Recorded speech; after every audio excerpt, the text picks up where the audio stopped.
আসসালামু আলাইকুম ওয়া রাহমাতুল্লাহি ওয়া বারাকাতুহু। প্রিয় শিক্ষার্থীরা, আশা করছি তোমরা সকলে আল্লাহর রহমতে ভালো আছো। আজকে আমরা আলোচনা করব আমাদের ধারাবাহিক ক্লাসে একেবারে 6 নাম্বার রুলস নিয়ে, এবং আমাদের আজকের ক্লাসটি হচ্ছে 5ম নাম্বার ক্লাস।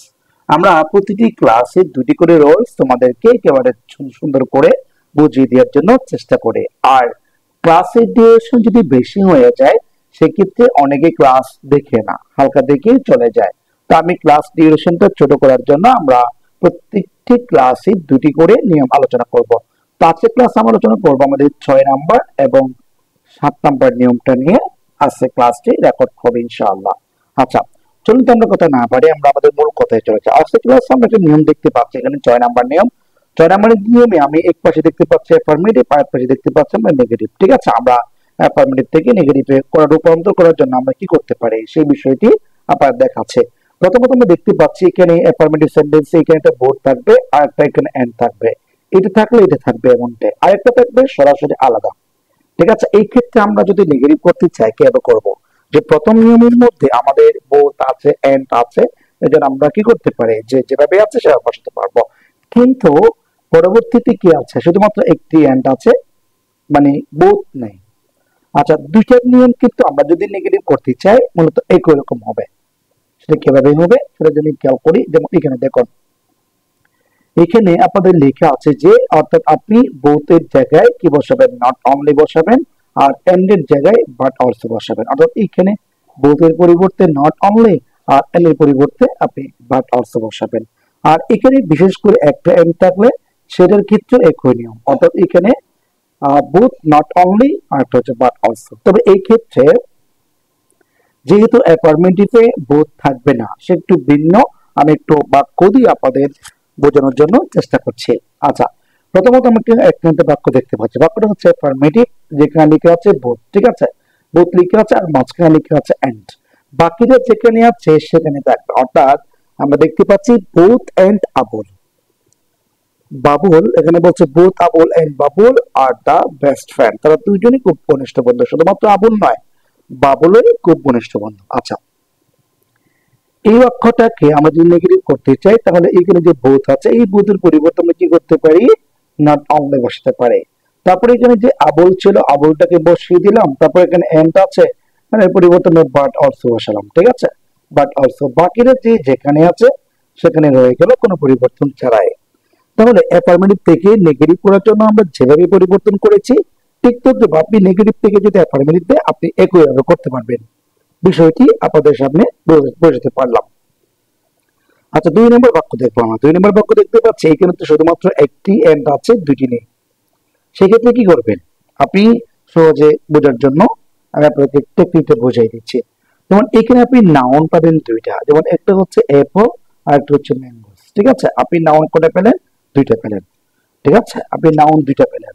আচ্ছা, এই দুইটা নাউন ক্ষেত্রে মাঝখানে দুইটি নাউনের মাঝখানে একটা এন্ড আছে। এই একটি নাউনের পর আপনি যখন এটা সাবজেক্টটা বসিয়ে দিলেন, ভার্বটা বসালেন, তারপরে কি করবেন, একটি নাউন নট অনলি পরে বসাবেন, আরেকটি নাউনকে আপনি ভার্ব অলসোর পরে বসাবেন। তাহলে এভাবে যদি বসান আপনার বাক্যটি অ্যাফার্মেটিভ থেকে নেগেটিভ হয়ে যাবে। আর যদি উল্টো করতে চান তাহলে ঠিক সেম ভাবে করবেন। ঠিক আছে, মানে দুই নাউনের মাঝখানে এন্ড বসাবেন। আর যদি কি করতে চান সেটাকে প্রিসিভ করতে চান তাহলে কি করবেন, আপনি এখানে একটু নট অনলি বসালেন, এই নট অনলিটা বসাতে হবে। তারপর এখানে যে নাউন আছে এই নাউনটা বসাবেন। তারপর এখানে কি আছে, বাট অলসো আছে, বাট অলসোর পরে অন্য একটি নাউন বসাবেন। তাহলে আমি বিষয়টি আপনাদের বোঝাতে পারলাম। এরপর আমরা পরবর্তী 7 নম্বর নিয়ম দেখে নেব। 7 নম্বর নিয়ম আমরা দেখতে পাচ্ছি এখানে যে একটা অ্যাফার্মেটিভ অংশ দেখতে পাচ্ছি আর কি নেগেটিভ অংশ দেখতে পাচ্ছি। উপরে দেখতে পাচ্ছি আমরা আমাদের ঈদের ধারাবাহিক ক্লাস একেবারে 4 নম্বরে, আজকে আমরা 7 নম্বর নিয়ম পর্যন্ত আলোচনা করছি।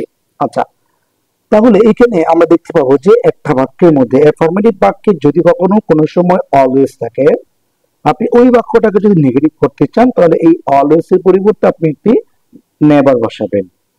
তারপরে যে শব্দ থাকবে, অর্থাৎ যে ভার্বটি থাকবে অথবা এক্সিটিভ থাকতে পারে, যে ভার্ব থাকুক বা এক্সিটিভ থাকুক যেটা থাকুক না কেন আপনি ওই শব্দটাকে বিপরীত করে দেবেন। তার মানে কি বলেছি, যদি কখনো কোনো সময় অলওয়েজ থাকে ঠিক আছে, অলওয়েজ থাকে, আপনি এই অলওয়েজ এর পরিবর্তে আপনি বসাবেন নেভার। ঠিক আছে, আপনি অলওয়েজ এর পরিবর্তে নেভার বসাবেন। এর পরবর্তী যে শব্দ থাকবে সেটা ভার্ব থাকতে পারে বা এক্সিকিউটিভ থাকতে পারে, যেটি থাকুক না কেন আপনি সেই শব্দটাকে বিপরীত করে দিলে আপনার বাক্যটা নেগেটিভ হয়ে যাচ্ছে। যেমন আমি একটা বাক্য দেখতে পাচ্ছি এখানে, অ্যাফার্মেটিভ সেন্টেন্স। আমি দেখতে পাচ্ছি যে আই অলওয়েজ রিমেম্বার হিম। ঠিক আছে, এই বাক্যের মধ্যে আমরা একটা শব্দ দেখতে পাচ্ছি, সেটা হচ্ছে অলওয়েজ। ঠিক আছে, অলওয়েজ দেখতে পাচ্ছি আমরা। এই অলওয়েজ এর পরে একটি ভার্ব দেখতে পাচ্ছি, ও রিমেম্বার, মানে কাউকে স্মরণ করা। আচ্ছা, এখন আমরা যদি এই বাক্যটা আমরা কি করতে চাই, নেগেটিভ করতে চাই, তাহলে এই অলওয়েজ এর পরিবর্তে আমরা নেভার বসাবো। তারপর রিমেম্বার অর্থ হচ্ছে স্মরণ করা, আর এর বিপরীত হবে ফরগেট, অর্থ হচ্ছে ভুলে যাওয়া। আমরা বলেছি রিমেম্বার, রিমেম্বার অর্থ হচ্ছে স্মরণ করা। ঠিক আছে, বা স্মরণ করা, এটার বাংলা অর্থ হচ্ছে স্মরণ করা। এরপর আমরা কি করব, এই শব্দটার বিপরীতে আমরা ফরগেট দিব। ফরগেট মানে হচ্ছে ভুলে যাওয়া। তাহলে বুঝতে পারলাম যে অলওয়েজ এর পরিবর্তে আপনাকে নেভার বসাতে হবে, পরবর্তী যে শব্দ থাকবে সেই শব্দটিকে বিপরীত করতে হবে।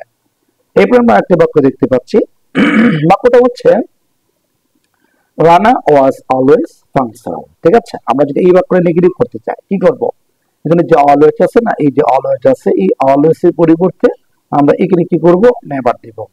আর এখানে যে লেখা আছে ফাংশনাল অর্থ হচ্ছে কর্ম যে কাজ করে যায়, আর এর বিপরীতে হচ্ছে লেট। লেট মানে হচ্ছে বিলম্ব করা, দেরি করা। তাহলে আমরা কি করলাম, আজকে ক্লাসে আমরা দুটি নিয়ম শিখলাম, সেটি হচ্ছে 6 নাম্বার এবং 7 নাম্বার। তো আমরা পরবর্তী ক্লাসের জন্য চলে যাব। তো আজকে ক্লাস এখানে শেষ করছি। তারপরে যাওয়ার আগে একটা অনুরোধ থাকবে, ক্লাস যদি আপনার ভালো লেগে থাকে অবশ্যই আপনার ফেসবুক বা ইউটিউব যেখানে মন চায় আমার ক্লাসটি শেয়ার করে রাখবেন। আজকে এই বলে আপনাদের সামনে বিদায় নিচ্ছি। আসসালামু আলাইকুম ওয়া রাহমাতুল্লাহ।